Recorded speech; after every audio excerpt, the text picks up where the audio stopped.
Now I want to go over just a few of the classroom items. They have a list en página 10. Entonces, abren los libros a la página 10 para ver. Aquí hay un estudiante.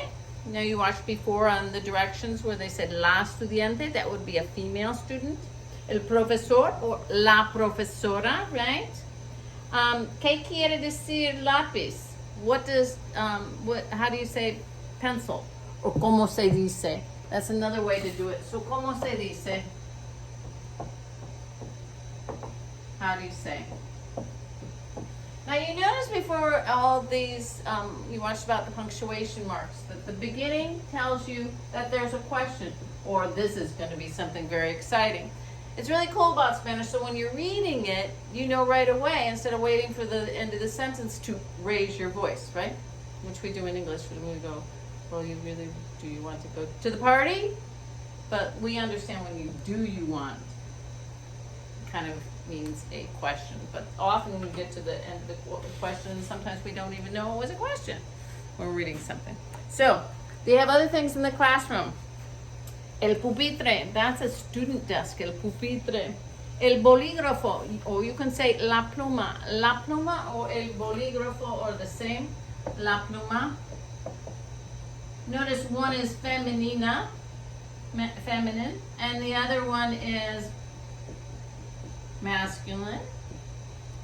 Bolígrafo, right?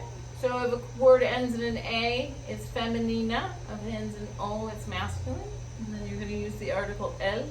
Now, if I wanted to make this plural and I wanted to say the pens, this would be las plumas, and this would be los bolígrafos.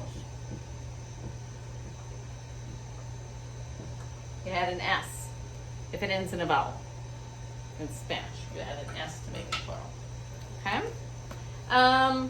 La carpeta is a folder. El lápiz. Now, el lápiz, to make it plural, is a little bit different. El lápiz turns into los lápices. Or lápices, okay? The Z changes to a C, and next is an ES, and that's for a sound change.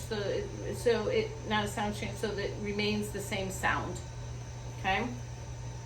I don't really go over the alphabet. I might later next week, but often in a language, for example, in English, if you say A, there's a couple of different ways to sound it, so knowing the names of the alphabet can get kind of confusing because they also have other sounds.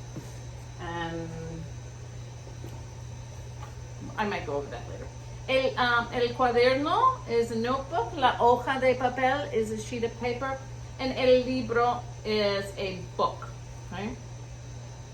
So that's the classroom. And so, ¿cómo se dice book en español? Se dice libro. ¿Qué quiere decir mano? What does mano mean? ¿Qué quiere decir? ¿Cómo se dice is how do you say? And ¿qué quiere decir? What does it mean? Right? What does it mean? And this is how you say, ¿cómo se dice?